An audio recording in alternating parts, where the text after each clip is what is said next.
rogai por ele. São José, Rogai por ele. São Bento, Intercedei por ele. receberei o Espírito Santo. Sereis minhas testemunhas. Ave Maria, cheia de graça, O Senhor é convosco. Bendita sois vós entre as mulheres. Bendito é o fruto do vosso ventre, Jesus. Santa Maria, Mãe de Deus, rogai por nós, pecadores, agora e na hora de nossa morte. Amém. Versículo do 43 ao 48. Mateus, capítulo 5. Pega aí a sua Bíblia. Mateus capítulo 5, Capítulo 5, versículo 43. Do 43 até o 48, a gente vai ler. O Senhor esteja conosco. Está entre nós. Proclamação do Evangelho de Jesus Cristo segundo Mateus. Glória a vós, Senhor. Tendes ouvido o que foi dito: amarás o teu próximo e poderás odiar o teu inimigo. Eu, porém, vos digo: amai vossos inimigos, fazei bem aos que vos odeiam, orai pelos que vos maltratam e perseguem. Deste modo sereis os filhos do vosso Pai do céu, pois ele faz nascer o sol tanto sobre os maus como sobre os bons, e faz chover sobre os justos e sobre os injustos. Se amais somente os que vos amam, que recompensa tereis? Não fazem assim os próprios publicanos? Se saudais apenas vossos irmãos, que fazei de extraordinário? Não fazem isso também os pagãos? Portanto, sede perfeitos, assim como o vosso Pai Celeste é perfeito. Palavra da salvação. Glória a vós, Senhor. Podem sentar agora. Vocês prestaram atenção no que foi dito? Entenderam o que a mensagem já vem nos dizer? Antes da gente iniciar a pregação, deixa eu convidar vocês só para esse momento de oração. Repete assim comigo: Ave Maria, Virgem poderosa, Imaculada Conceição, Rainha das Vitórias, que as vossas lágrimas de sangue destruam as forças do inferno, investidas contra essa pregação, que assim seja. Ave Maria, Virgem poderosa, Imaculada Conceição, Rainha das Vitórias, que as vossas lágrimas de sangue destruam as forças do inferno, investidas contra esse retiro, que assim seja. Ave Maria, Virgem poderosa, Imaculada Conceição, Rainha das Vitórias, que as vossas lágrimas de sangue destruam as forças do inferno, investidas contra essa comunidade, que assim seja. Amém. Bom dia. Bom dia a todos. Meu nome é Diógenes Alencar, né? Sou consagrado a Nossa Senhora, e aí eu me chamo, pela consagração eu gosto de ser chamado Diógenes de Maria, né? Ou me consagrar inteiramente a Nossa Senhora, né? Ser totalmente dela. Então a gente acaba mudando o nome, assim como muitos no Evangelho mudam o nome, a gente quando se consagra a Nossa Senhora, a gente também muda de nome, né? Acrescenta, né, Diógenes? A gente acrescenta, muda, né? Então, sou Diógenes de Maria. Tenho 34 anos, sou casado com Cristina, né? Aquela moça que está lá vendendo os artigos religiosos. Estamos casados desde 2022, né? Vai fazer 4 anos em novembro, graças a Deus, e que vai perdurar, né, por muito tempo, né? Com fé, com a graça de Deus, né? Quando a gente se entrega na vontade de Deus e quer fazer a vontade dele, então quando Deus abençoa, é para todo sempre, né? A bênção de Deus é para sempre. Então, pregar aqui para vocês. O tema, né, do nosso encontro é Sede Santos, né? Cadê? Vossai-vos para a santidade, é o tema, né? É um convite à santidade. Diante dessa palavra aqui, né, é sede santos como o Pai do céu é santo. Na tradução da Ave Maria vai dizer sede perfeito como o Pai do céu é perfeito. A perfeição nos leva à santidade, né? E aí a gente estava refletindo sobre essa palavra, a questão da santidade, a questão de ser perfeito. A gente sabe muito bem que se a gente for olhar para nós, vamos ver que nós não somos perfeitos. Mas quando Deus criou o ser humano, Deus criou todas as coisas perfeitas. Deus criou tudo perfeito. Ou vocês acham que Deus não fez nada perfeito? Alguém acha que Deus não fez nada perfeito? Deus fez tudo perfeito, né? Porque Ele é perfeito e Ele faz as coisas perfeitas. Deus não faz nada pela metade, Deus não faz nada de imperfeição. Tudo que Deus cria é bom e perfeito. Então Deus, quando criou o ser humano, Ele criou o ser humano perfeito. Lá no início da Bíblia, a gente vai ler a questão do primeiro homem e da primeira mulher, Adão e Eva, né? E ali Deus cria o homem à sua imagem e semelhança. E Deus vê que aquilo era bom. Deus vê que é bom. Tudo que Deus cria ali é bom. Viu que era bom, que era perfeito. Deus, Ele faz as coisas perfeitas. Mas aí, o que faz a imperfeição? O que criou a imperfeição? O demônio, vendo a perfeição de Deus, odiando a Deus, colocou o pecado no mundo. Iludiu Adão e Eva para que comessem daquele fruto proibido. E ali a imperfeição entrou no mundo, pelo pai da mentira, da enganação. O pecado entrou no mundo e aí aconteceu que acabamos ficando imperfeitos, manchados pelo pecado. Mas Deus, Ele nos criou para sermos perfeitos. Deus não quer que a gente fique na imperfeição. Deus, Ele quer que a gente volte a essa perfeição. Deus quer que a gente continue perfeito. E aí, para que isso aconteça, Ele vai, ao longo dos séculos, vai mandando profetas para evangelizar, para mudar o povo, para que o povo, né, possa se libertar das escravidões. Deus, Ele vai mandando seus profetas, até que o ponto que chega a mandar o seu próprio Filho Jesus. O próprio Deus que se encarna, né, em Jesus Cristo, para nos chamar mais uma vez para essa perfeição. E aí chega esse conselho de Jesus aqui. Chega nesse conselho que, para nós humanamente imperfeitos, é impossível de chegarmos. Amar o nosso inimigo e rezar por aqueles que nos perseguem. E aí a gente vai compreender, humanamente falando, se a gente só ler esse texto aqui, a gente vai dizer, isso aqui é impossível. Não é fácil. Você olhar para aquela pessoa que lhe perseguiu, aquela pessoa que lhe tratou mal, aquela pessoa que lhe falou mal. E aí, como até Selma falando, né, daquela menina do trabalho dela lá, que fez um monte de intriga dentro do trabalho, causou intriga, né, falou mal um do outro.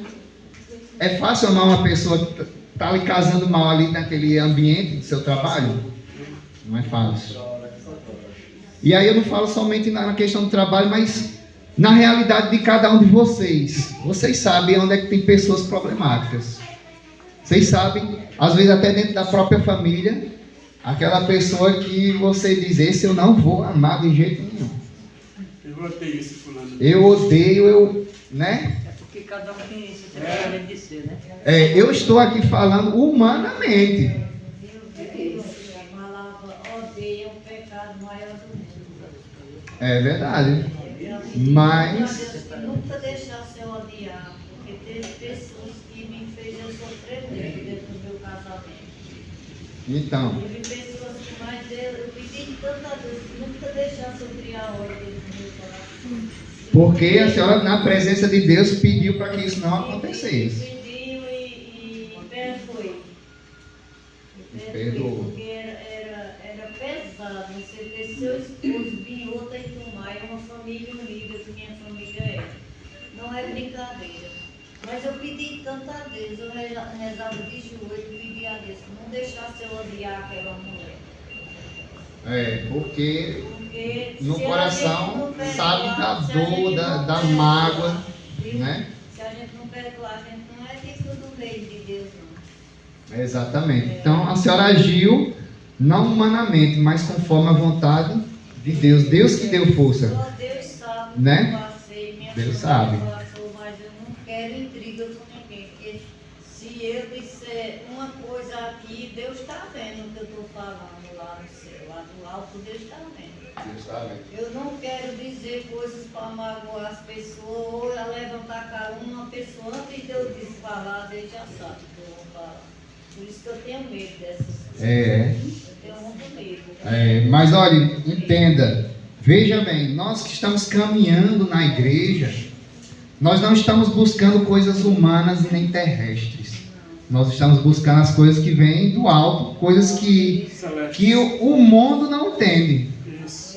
Que esse mundo não entende. Porque muita gente poderia chegar para a dona Lourdinha e dizer: a senhora é muito besta.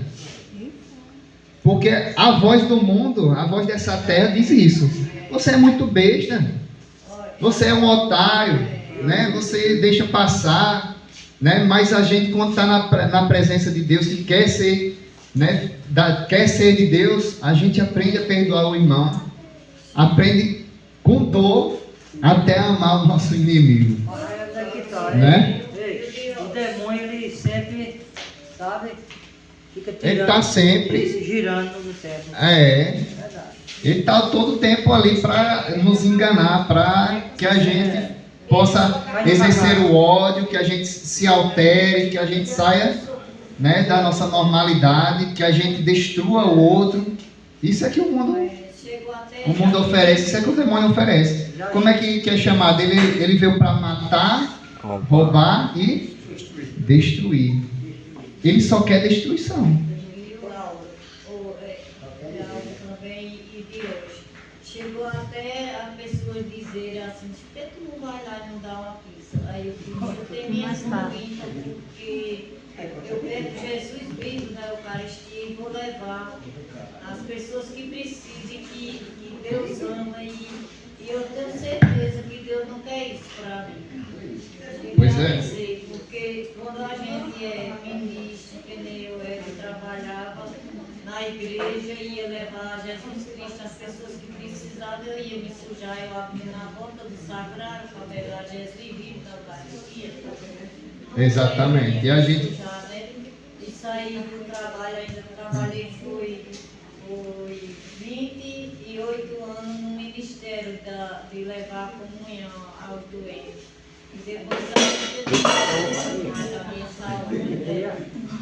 Aí saí e dei para as pessoas mais novas, o trabalho para as pessoas mais novas para levar. Dona Lourdinha, exatamente. A gente... Dona Cissa dizia, a mãe das meninas: Lourdinha, você é uma forte, você é uma mulher forte. Você é agida por Jesus Cristo e a Virgem Santíssima. Você ia conversar com Dona Cissa. Eu era da Legião de Maria,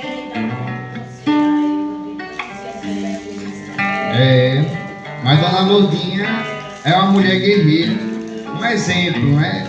Ela não está se exaltando, nem querendo aparecer aqui para não, mas é só dando um testemunho, né? Um testemunho da caminhada dela, né? E assim como, não somente como Dona Lourdinha, muitos santos, pessoas que caminham mesmo, a gente vê essa palavra na prática, né? A gente lendo a Bíblia é uma coisa, é só ler. Agora praticar, fazer o que a Bíblia diz, aí é outra história completamente diferente, né? A gente lê, tem muita gente que diz: eu já li a Bíblia 7 vezes, mas ainda não entendeu o sentido da Bíblia. Você pode ler 7 vezes, se você não pedir a graça de Deus para vivenciar aquilo que a Bíblia diz, Então, meu amigo, você pode ler 10 vezes, porque você tem que viver a palavra. A palavra ela foi proclamada aqui para a gente viver, para ser vivida. Nós somos chamados de cristãos, não é porque a gente está dentro de uma igreja. Nós somos cristãos porque nós imitamos alguém. Nós somos imitadores de Cristo. Quando colocaram o nome daquelas pessoas que estavam seguindo a Jesus, colocaram o nome delas de cristãos, é por quê? Porque eles estavam seguindo a Jesus. Isso somos nós somos seguidores, e se nós seguimos alguém é porque a gente se espelha naquela pessoa, e essa pessoa é Jesus. Esse é o espelho. E aqui Jesus vem nos chamar para essa perfeição. Uma perfeição que não é fácil, mas que humanamente não é fácil, mas que quando nós nos colocamos na presença de Deus, como estamos falando, a gente pode, a gente consegue. Porque não é nossa força, não é a nossa humanidade que vai fazer com que isso aconteça, mas é a graça de Deus que vem sobre cada um de nós e nos transforma. Quando nós nos consideramos cristãos para querer fazer aquilo que é a vontade de Deus, aí a gente tem que dizer e fazer igual Paulo fazia: já não sou mais eu que vivo, é Cristo que vive em mim. Se é Cristo que está vivendo em mim, então não é a minha vontade que está sendo feita. Se é Cristo que está vivendo dentro de mim, é a vontade dele que está acontecendo. E a gente só vai conseguir isso quando a gente começar a ter intimidade com Deus. Eu não sei como é que está a caminhada de vocês, mas quando a gente começa a adentrar ainda mais na espiritualidade, a gente vai ficando mais sensível com as coisas de Deus. Deus vai nos sensibilizando de uma forma tão diferente que, a princípio, no início da sua caminhada, você não vai percebendo. Mas daqui a alguns anos, você caminhando, você vai olhar lá para trás e você vai dizer: nossa, como eu era diferente. Como as coisas aconteciam, como eu estou lidando diferente com as coisas. A gente vai caminhando e a gente vai se transformando. A gente vai nesse período de conversão. A gente muitas vezes não percebe, mas quando a gente olha lá para trás, aí é que a gente vai perceber a mudança. No exato momento, no presente, a gente não percebe, mas quando a gente olha lá para trás, a gente percebe. E eu falo isso por mim, porque quando eu comecei na caminhada, né, eu achava que certas coisas, eu achava que eu já estava perfeito, né? Eu achava que eu já estava bem na caminhada.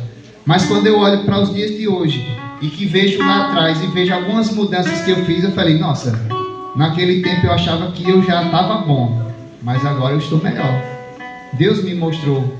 Deus vai mostrando aquilo que eu preciso ir mudando na minha vida. Algumas coisinhas que eu sei que ainda não estou perfeito, né? Ainda não estou perfeito. Às vezes até dou um passinho para trás, que às vezes, né, as dificuldades, algumas provações vêm, a gente acaba dando um passinho para trás, mas a gente sabe que o caminho que a gente precisa trilhar é o caminho da perfeição. E assim a gente vai, a cada dia, modificando a nossa vivência. Essa palavra aqui é apenas uma das palavras em que Jesus vem nos pedir para ser contrário. Porque olha só, como é fácil a gente chegar aqui, por exemplo, a Júlio César, que já é meu amigo: ô meu irmão, tudo bem? Cumprimentar ele. Oxe, é bom demais. É bom demais eu rezar por Júlio César. Júlio César está me pedindo oração: ô, reza por mim. Eu falei: oxe, vou rezar, porque o irmão, né, o irmão está na caminhada, está junto comigo, vou rezar por ele. Eu, com certeza. É mais fácil eu rezar por ele, porque eu gosto dele. Agora, rezar pelos nossos inimigos, cadê essa oração?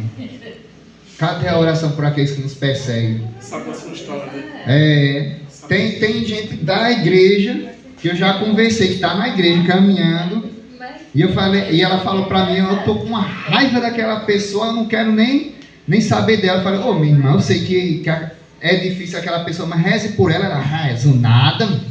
Aquilo lá precisa de oração. E olha o que a palavra está dizendo aqui.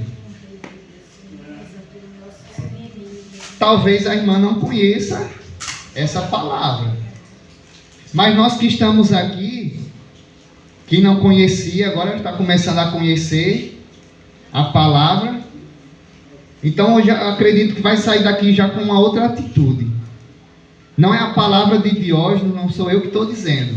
É a palavra de Deus, a orientação de Deus para cada um de nós, para que a gente seja pessoas melhores. Então, aquela pessoa que lhe persegue, descarregou. Me dá o.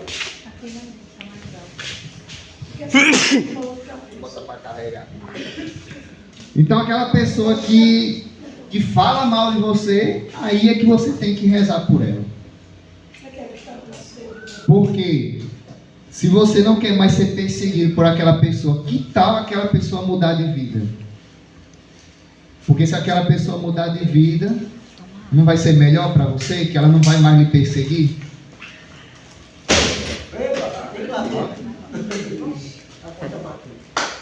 Não é? Se aquela pessoa mudar de vida, não é melhor que vai parar de lhe perseguir? Agora, aquela pessoa que precisa mudar de vida, precisa de oração. Ela, muitas vezes, ela não vai se converter sozinha por ela mesma. Eu não me converti sozinho por mim mesmo. Foi por conta das orações da minha mãe, da minha família, dos amigos. Amigos que me puxaram para a igreja, pessoas que me puxaram para a igreja. Então, se a gente não reza por essas pessoas, a gente não quer mudança no mundo. Se a gente não reza pelas guerras no mundo, pedindo a paz, as guerras não vão acabar. Se a gente não reza por essas pessoas que nos perseguem, essas pessoas que estão na caminhada errada, não vai mudar, não vai ter mudança. Precisamos rezar. Para que a gente possa fazer a vontade de Deus, a gente precisa de oração. A gente sempre fala da questão da oração. Sem oração não existe salvação. Sem oração não existe transformação. Nós precisamos ser homens e mulheres de oração. Para que exista essa perfeição de cada um de nós, para que exista essa santidade, a gente precisa da oração. Porque quem nos santifica é Deus. E se a gente não busca a Deus, como é que a gente vai se santificar? Se a gente não busca ter intimidade com Deus, como é que a gente vai para o lugar onde Deus está? A gente diz, Deus está onde? No céu. E a gente quer ir para onde? Para o céu. Se você não conversa com aquele que é do céu, como é que você quer estar junto dele? Né? A gente não obedece a ele, não faz a vontade dele. Como a gente quer entrar na casa dele e nem conhece ele direito. Como é que você vai entrar na casa de uma pessoa que você não conhece? Não tem lógica. A gente precisa ter essa intimidade com Deus, a gente precisa conhecer a Deus. E a gente vai conhecendo a Deus pela oração. Pela Bíblia a gente vai conhecendo a Deus, a gente vai vendo diante da história o que Deus foi fazendo, né? Deus foi trabalhando ali algumas pessoas que tem na Bíblia. Mas e nós? Como é que nós estamos com Deus? Porque aquelas pessoas aqui da Bíblia, todos eles tiveram oração, tiveram conversa com Deus, né? Tiveram intimidade com Deus. E aí Deus foi agindo na vida deles. Na vida de Moisés, de Elias, de Jacó, de Nossa Senhora, né? Dos apóstolos. Eles tiveram intimidade com Deus. Eles conversaram com Deus. Nós também precisamos conversar com Deus. E aí, para conversar com Deus, a gente precisa dedicar um tempinho. Às vezes, fechar a porta do nosso quarto, como tem alguma passagem que diz, né? Feche a porta do teu quarto e se entregue a Deus. Converse com Ele. Algumas pessoas vão dizer, tá, mas como é que reza então? Como é que conversa com Deus? Aí Jesus até explica, né? Reza, Pai Nosso. nosso que estás no céu, santificado. É uma oração que Jesus ensinou para conversar com Deus. Mas você pode também fazer a sua própria oração. A oração espontânea. Exatamente. Existe a oração espontânea. É você conversar como você conversa aqui comigo, como eu estou conversando com vocês. Entrar na intimidade com Deus e falar: Senhor, eu quero me entregar a Ti. Palavras simples, não precisa ser palavras bonitas. Às vezes a gente fica dizendo: eita, tem que ser bonito, porque Deus é Deus, né? É perfeito, é grandioso, tem que ser palavras bonitas, delicadas. Não, você vai conversar com Deus do seu jeito. Você vai conversar com Deus na sua limitação, porque é a forma que o teu coração está, é o jeito que você é. Deus, Ele lhe quer desse jeito, do jeito que você quer. Deus não quer que você, né, busque belas palavras. Se você procurar até oração na internet, é válido, né? Tem algumas orações na internet que é tão bonita, né? Mas Deus, Ele quer o seu coração do jeito que você está, na sua simplicidade mesmo, de só você dizer assim: Deus, eu estou aqui na tua presença, Senhor Jesus.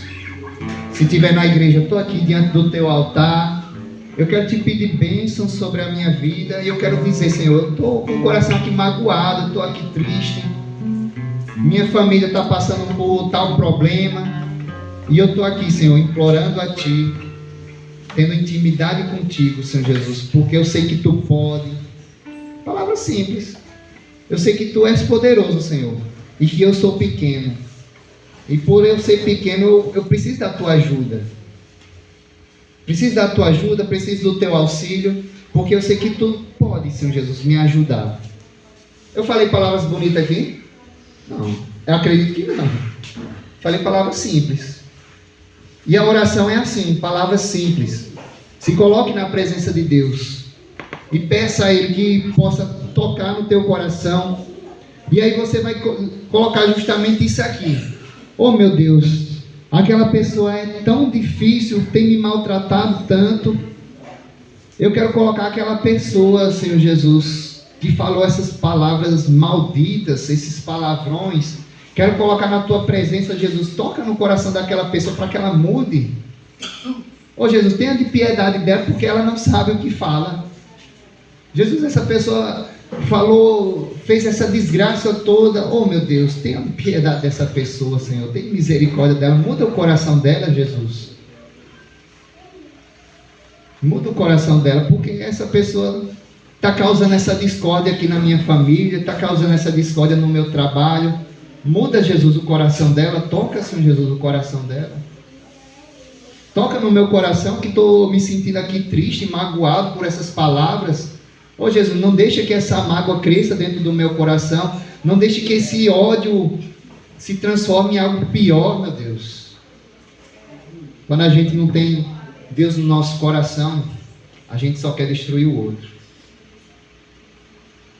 E eu já vi muitas pessoas aí afora criarem brigas, né, contendas. A gente escuta às vezes notícias de pessoas que não levam desaforos, porque para ela, né, tem que ser o melhor, tem que estar por cima, né?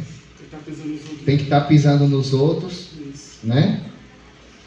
Mas a palavra de Deus vem dizer que a gente às vezes tem que ser, às vezes, humilhados. Às vezes. Ninguém gosta de ser humilhado. A verdade é essa. Ninguém gosta. Ninguém quer ser humilhado. Isso é a verdade. Mas diante da palavra de Deus, Ele vai nos dar discernimento para que a gente entenda o momento certo da gente ser humilhado e o momento certo da gente ser exaltado. Tem um momento certo. É claro que a gente tem que correr atrás de muitas coisas que às vezes é injustiça. A gente tem que correr atrás, sim. Deus diz que Ele mesmo é Deus de justiça também. É Deus de misericórdia e de justiça. A justiça também está alinhada. Então Deus, Ele vai nos dando discernimento para a gente saber o momento certo da gente ser humilhado e o momento certo da gente ser exaltado. O momento certo da gente buscar os nossos direitos. Tudo isso Deus vai nos colocando na nossa consciência quando a gente tem intimidade com Ele. Amém? Louvado seja nosso Senhor Jesus Cristo, para sempre seja louvado, e a nossa Mãe, Maria Santíssima. Vamos ficar